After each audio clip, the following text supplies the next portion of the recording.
Hello friends, સ્વાગત છે તમારું ભાવિકાસ ફૂડ મેજિક ગુજરાતીમાં અને હું છું ભાવિકા। તો આજે હું તમારી સાથે બારે ફરસાણની દુકાને મળતા એકદમ સરસ એવા પોચા રૂજ એવા મેથીના ગોટાની રેસીપી શેર કરવાની છું, જે રસોઈયા પાસેથી જાણેલી અને શીખેલી છે। તો એકદમ પરફેક્ટ એવા જ આપણા બહાર જેવા જ પોચા અને એકદમ સરસ એવા જાળીદાર તમે જોઈ શકો છો આપણે મેથીના ગોટા બનીને તૈયાર થશે। તો ચાલીએ હવે આપણે મેથીના ગોટા બનાવવાની તૈયારી કરીએ।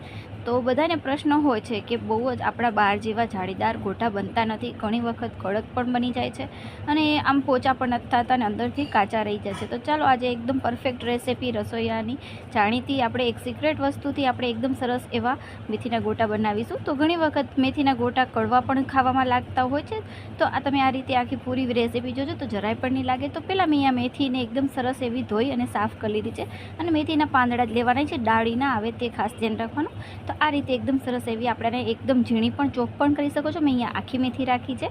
તો હવે આપણે આની અંદર 1 કપ મેથી હોય તો અડધો કપ આપણે લીલા ધાણા ઉમેરવાના છે, કોથમીર એને પણ આપણે એકદમ સરસ એવી ધોઈ કોરી કરી અને સાફ કરી લીધી છે। તો હવે આપણે આની અંદર એકદમ સરસ એવો આપણે મસાલો કરવાનો છે। તો આનામાં હું અધકચરા મરી વાટીને નાખી રહી છું, તમે ચાહો તો એનો ભૂકો પણ તમે ઝીણો કરી શકો છો। હું તીખાસ માટે આમાં વાપરી રહી છું। ઘણા લોકો આમાં આદુ કે મરચાંની પણ પેસ્ટ નાખતા હોય છે, તો હું અહીંયા સ્કીપ કરું છું અને હવે અહીંયા હું અધકચરા આખા ધાણા છે તે લેવાનું છે, એનાથી તો ખરેખર બહુ સરસ એવો સ્વાદ લાગશે। અને હવે આપણે સ્વાદ પ્રમાણે મીઠું ઉમેરીશું। તો સ્વાદ પ્રમાણે આપણે એમાં મીઠું ઉમેરી લેવાની છે, જેટલી તમારી ક્વોન્ટિટી હોય વડાની તે પ્રમાણે તમે આનામાં મસાલો એડ કરી શકો છો। તો આ એકદમ સરસ એવી આ ગોટા અને એકદમ જાળીદાર બનીને તૈયાર થશે। તો હવે આમાં થોડું ચણાનો લોટ લેવાનો છે, જેટલો આપણે આમાં આવી શકે તે પ્રમાણે આપણે ચણાનો લોટ લઈશું। તો મેં અહીંયા 1 મોટો બાઉલ જેટલો ચણાનો લોટ લઈ રહી છું। તો હવે આને આપણે એકદમ સરસ એવો આપણે ચણાનો લોટ લઈ અને પછી આપણે એને હાથની મદદથી મિક્સ કરવાનો છે અને એકદમ સરસ એવા આપણે આ રીતે તમે જો ફોલો કરશો તમે આ રીત, તો તમારું હું ચોક્કસપણે 101% હું તમને ગેરંટી દઉં કે આ રીતે તમે કરશો તો એકદમ જાળીદાર આપણા રૂ જેવા પોચા ગોટા બનીને તૈયાર થશે। તો આ રીતે હવે આપણે બધા મિક્સ કરી લીધી છે। તો હવે આની અંદર આપણે થોડું પાણી એડ કરવાનું છે, પણ અહીંયા હજી મને થોડુંક ચણાનો લોટ પણ ઓછો લાગે છે, તો આપણે આગળ નાખીશું। હવે થોડુંક પહેલાં પાણી નાખી લેશું અને એકદમ સરસ રીતે મિક્સ કરી લઈશું। હવે એનું જોવાનું કે ચણાનો લોટ હજી ઓછું પડે તો આની અંદર આપણે હજી વધારે પણ આમાં એડ કરી શકીએ છીએ। તો આ રીતે એકદમ સરસ એવો મિક્સ કરવાનો છે, તમે જોઈ શકો છો થોડુંક હજી ચણાનો લોટની આમાં જરૂર છે, તો આપણે આમાં એડ કરવાનો છે। અને જે સિક્રેટ વસ્તુ તે લોકો ઉમેરે છે જેનાથી કડવા પણ એકદમ ભજીયા નથી લાગતા વડા છે મેથીના, તે હું આગળ તમને જણાવીશ, તો તમે જરૂર પૂરો વિડીયો જોજો। અને આનામાં તમે પાલક પણ સમારીને નાખી શકો છો, એનાથી પણ સ્વાદ બહુ જ સરસ આવે છે। તો આમાં હું થોડોક હજી નાની વાટકી છે 1 વાટકી જેટલો ચણાનો લોટ ઉમેરી રહી છું અને પાછું આપણે મિક્સ કરીશું અને થોડુંક પાણી એડ કરતા જશું અને જોવાનું કે એકદમ સરસ એવું આપણું બધું મિક્સ થઈ જાય ત્યાં સુધી। તો આ રીતે આપણે બધું સરસ એવું મિક્સ કરી લઈશું। તો હવે આપણે હું જે સિક્રેટ વસ્તુ કહેતી હતી જેનાથી આપણે એકદમ કડવાશ નહીં લાગે ગોટામાં, તેનામાં આપણે 1 ચમચી જેટલી ખાંડ ઉમેરવાની છે અને ખાંડ ઉમેરવાથી એની એકદમ કડવાશ છે તે દૂર પણ થશે અને એનાથી એકદમ સરસ એવો સ્વાદ આવશે।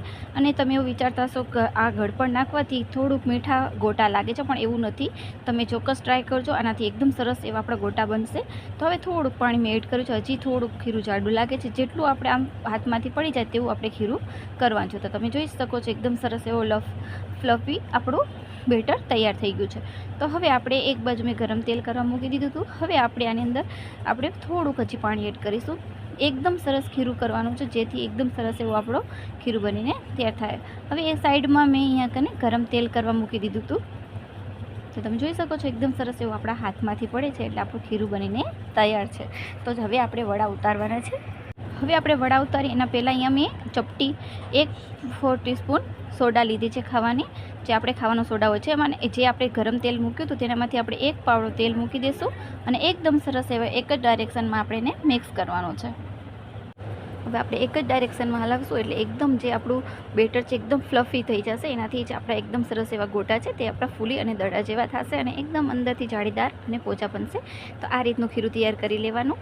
તો આ સિક્રેટ વસ્તુથી તમે જોઈ શકો છો એકદમ સરસ એવું આપણું ખીરું બનીને તૈયાર છે। તો હવે આપણે વડા ઉતારી લઈશું। તો ગરમ તેલ કરવા મેં પહેલેથી જ મૂકી દીધું હતું, હવે આપણે ચેક કરી લઈશું કે ગરમ થયું કે નહીં। તો તે આપણે થોડુંક બેટર નાખીને આપણે ચેક કરવાનું છે કે એકદમ સરસ એવું આપણું થઈ ગયું કે છે નહીં. અને જ્યારે પણ આપણે વડા બનાવીએ ત્યારે આપણી ગેસની ફ્લેમ છે તે મીડિયમ ટુ સ્લો રાખવાની, જેથી વડા ઉપરથી બળી પણ ન જાય અને એકદમ સરસ અંદરથી પણ ચડી જાય અને એકદમ સરસ એવા ઉપરથી બ્રાઉન થાય.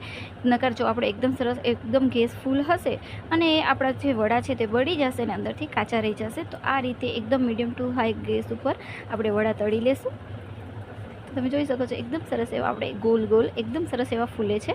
તો આ રીતે તમે જોઈ શકશો, તમને દેખાય જ છે કે એકદમ સરસ એવા આપણા ફૂલીને એકદમ સરસ એવા વડા બનીને તૈયાર થઈ ગયા છે. હવે ધીમે ધીમે આપણે એને પલટાવતા જશું.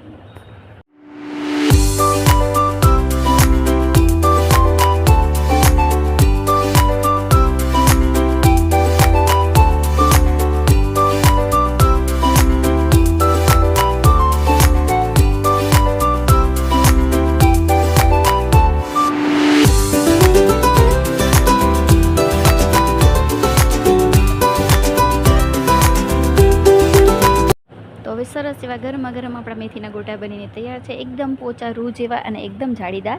તો તમે જોઈ શકો છો એકદમ સરસ એવા આપણા એકદમ પોચા અને રૂ જેવા જાળીદાર બની ગયા છે, જે ફરસાણની દુકાને મળતા હોય છે તેવા જ. અને રસોઈયા પણ ઘણી વખત લગ્ન પ્રસંગમાં બનતા હોય તેવા આપણા મેથીના ગોટા બનીને તૈયાર છે. તો કેવી લાગે છે રેસીપી પ્લીઝ કમેન્ટમાં જણાવો. લાઇક શેર એન્ડ સબસ્ક્રાઈબ કરવાનું ના ભૂલતા અને ચોક્કસથી તમે એક કમેન્ટ સારો કમેન્ટ કરજો અને વિડીયો પસંદ આવે તો લાઇક તો જરૂર કરજો. તો તૈયાર છે આપણા મેથીના ગોટા. તો હું અહીંયા તમને ટેસ્ટ કરીને એકદમ સરસ એવા આપણા ટેસ્ટ કરીને તમને બતાવ્યું. ખરેખર સ્વાદમાં બહુ જ સરસ બન્યા હતા.